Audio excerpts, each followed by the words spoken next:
Vous savez pourquoi l'Évangile s'est répandu dans le monde entier et quel a été le motif, la raison qui a poussé l'Église à proclamer l'Évangile?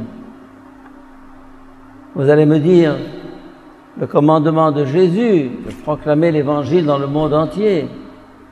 Oui, mais il y avait quelque chose d'autre derrière. Quoi?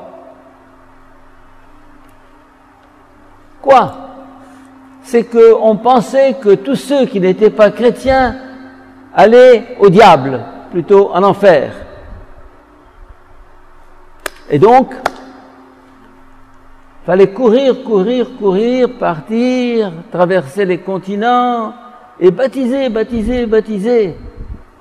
Saint François Xavier, dont vous avez ici la statue, est un modèle de ce zèle apostolique incroyable à travers toute l'Asie, un homme seul, dans des conditions effroyables. En 10 ans,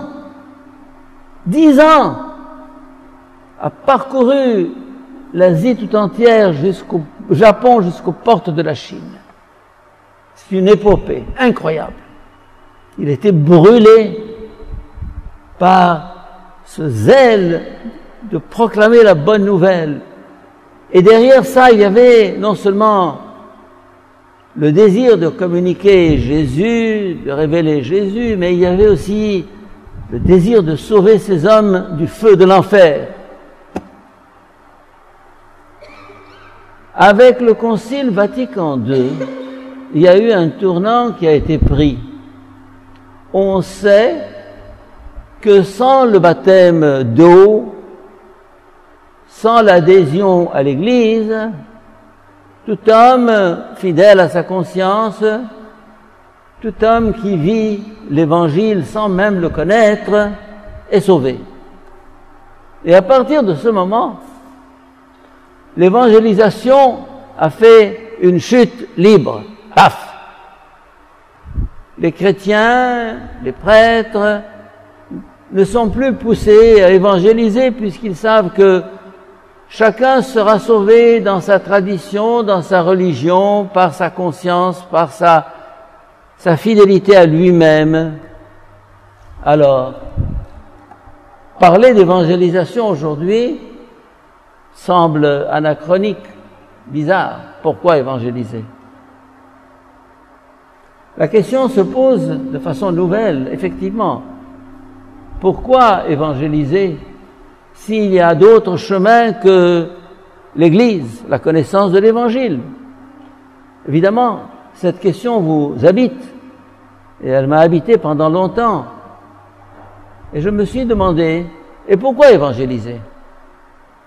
Je ne vais pas vous répondre comme ça, parce que j'aime poser des questions sans donner de réponse.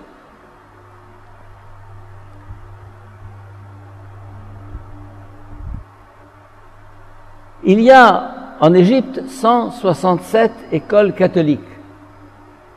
Il y a en Égypte 167 écoles catholiques. Et la plupart d'entre vous les ont fréquentées. Peut-être tous.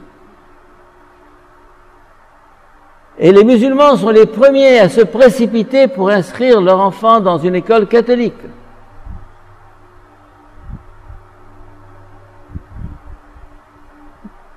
Cette année, j'étais au nord de la France, dans une ville qui s'appelle Roubaix, qui est la ville la plus musulmane de toute la France.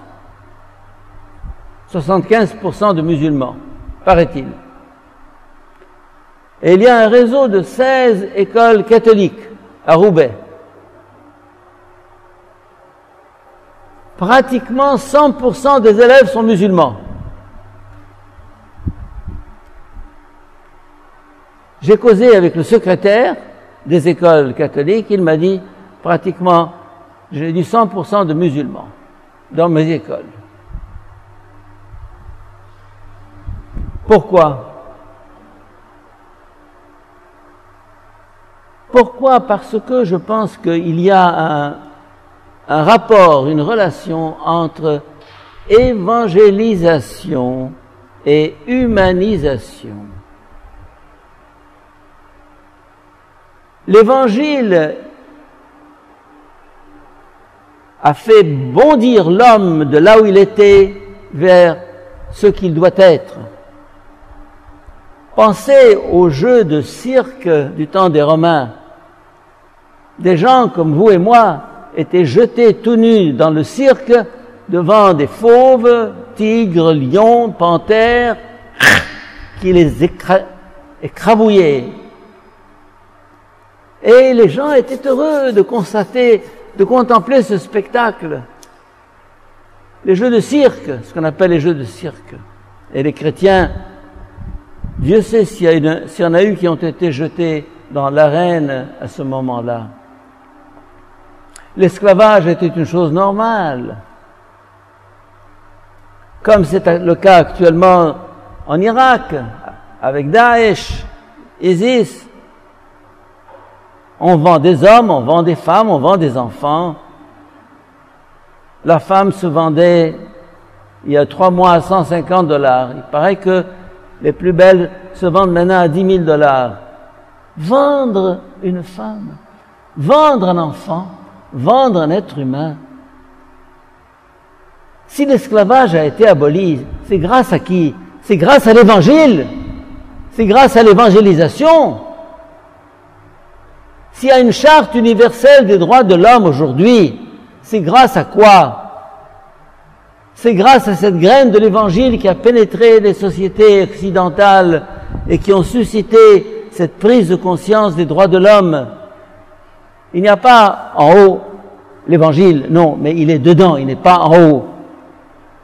C'est lui qui est à la source de ça. Et tout ce mouvement de prise de conscience de la valeur absolue de l'être humain, ça vient d'où sinon de l'Évangile? Chacun de nous est unique, chacun de nous est sacré, tout homme est une histoire sacrée, sacrée. Qui le dit sinon l'Évangile? Ce sens de l'homme est directement lié à l'Évangile. L'enfant qui n'est pas encore né, qui est dans le sein de sa mère, c'est un être humain. Il a ses droits. Je ne peux pas le tuer. Je n'ai pas le droit. Le handicapé, c'est un être humain. Avant-hier, j'apprenais qu'une de nos paroissiennes, qui vit en France depuis 1 an, vient d'avoir un enfant mongolien, trisomique, comme on dit. Vous la connaissez. C'était catastrophique. Et on lui a posé la question, on lui a dit, si tu avais fait un examen et que tu avais découvert ça avant la naissance de l'enfant, qu'est-ce que tu aurais fait? Elle a dit, je l'aurais gardé. Je l'aurais gardé. C'est évident. Je ne peux pas tuer un enfant parce qu'il n'est pas tout à fait normal. Je ne peux pas tuer un être humain parce qu'il est impuissant à se défendre. Je ne peux pas. Et tout ce mouvement de handicapés, foi et lumière, l'Arche, qui se répand à partir de Jean Vanier sans doute et d'autres, et qui a envahi l'Égypte grâce au Père Adel en particulier, et d'autres. Ça c'est quoi? Ça vient d'où ça? Reconnaître un handicapé pour un être humain, ça vient d'où sinon de l'Évangile? Vous voulez humaniser le monde, évangéliser le monde, mais pas dans le sens ancien du terme. Ça veut dire, il ne s'agit pas de vouloir faire des adeptes, de vouloir remplir des listes, de vouloir ajouter des noms au registre de monsieur le curé, de montrer que statistiquement le christianisme est la première religion du monde. Ah, nous sommes 1,5 milliard, 2 milliards, que sais-je. Non, c'est pas ça qui nous intéresse. Moi, ce qui m'intéresse aujourd'hui dans cette ligne d'évangélisation du monde, c'est changer ce monde. Vous savez, la devise de ma vie, c'est « Change the world », changer le monde. Et pour moi, le nerf de ce changement, c'est l'Évangile. La bonne nouvelle de l'Évangile. Une merveille, un joyau, une perle, cet Évangile. Comparez.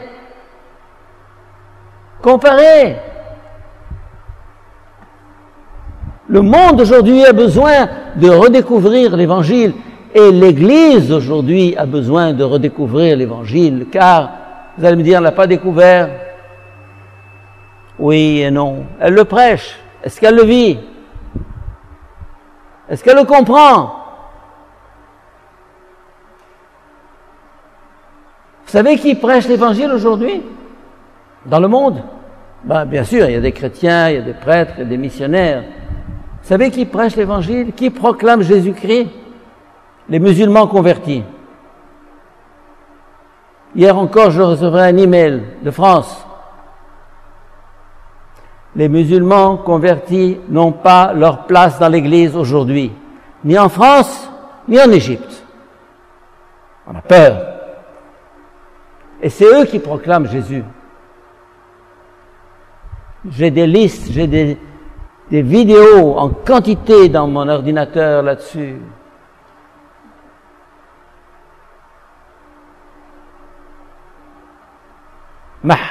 Nahid Mahmoud Metwalli,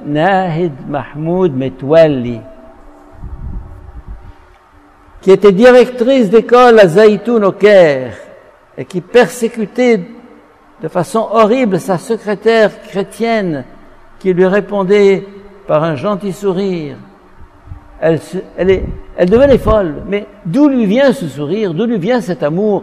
Je la hais, et elle m'aime. Jusqu'au jour où elle a fait la découverte du Christ.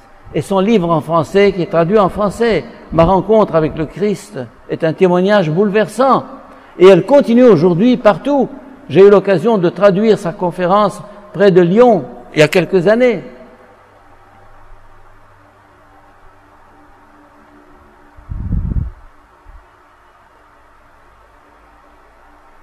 L'Europe, qui a été nourrie de l'Évangile, qui a été construite par l'Évangile, renie aujourd'hui ses origines et ses sources.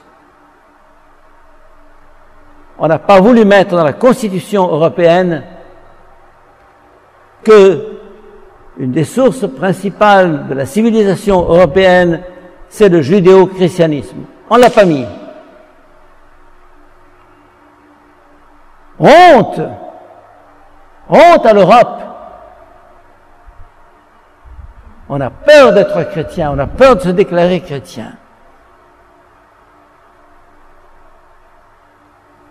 On frôle les murs, se tait.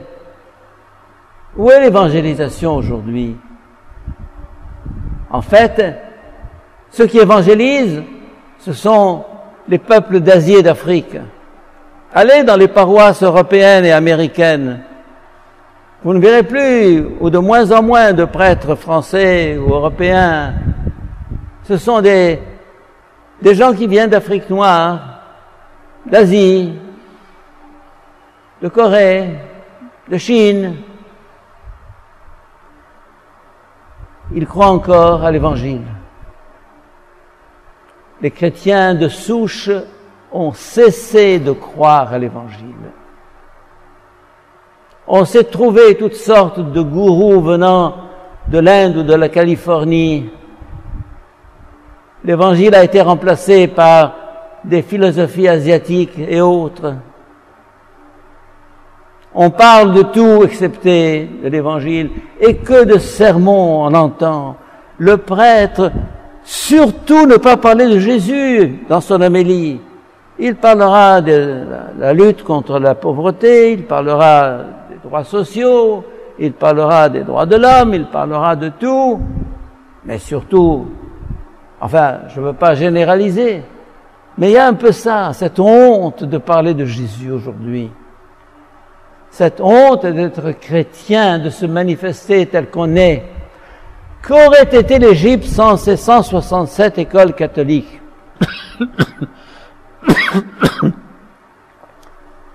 Elles ont commencé en 1840, à peu près, avec, je crois, les sœurs de Saint-Vincent de Paul, les lazaristes, puis. L'Égypte, sans ces écoles, sans les œuvres sociales de l'Église, aurait été complètement différente de ce qu'elle est aujourd'hui. Complètement différente. Et les générations qui ont passé, chrétiens et musulmans, par nos écoles, ont été changées jusque dans leur moelle. Oui. Vous le savez. Alors, pour conclure, il faut se dire, il faut évangéliser. Comment? N'allez pas sur la place Mohammed Ali avec un évangile en disant « Croyez à l'évangile ». Non, surtout pas. Dans le tramway, n'abordez pas votre voisin en lui disant « Ton Coran, ça va pas, moi je t'apporte l'évangile, ça va pas ». C'est pas comme ça. Non. Vous allez me dire, alors quoi? Comment évangéliser aujourd'hui? Eh bien, je ne vous dirai pas la réponse.